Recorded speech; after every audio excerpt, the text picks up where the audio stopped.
Hi, I'm Bob Kramer and I'm here to give you some tips on knife sharpening. How do you know when your stones are not flat? Really simple. Take a pencil, draw an X on the stone.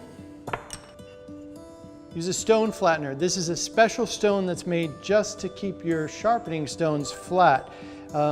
Very inexpensive. These don't wear. These are much harder and much more aggressive than your sharpening stones.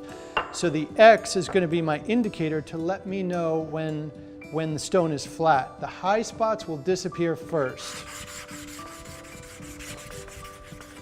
So you can see that this stone is dished just a little bit. You can see the high spots are usually at the end and the center is a little bit lower. So I'm going to splash a little bit of water on here.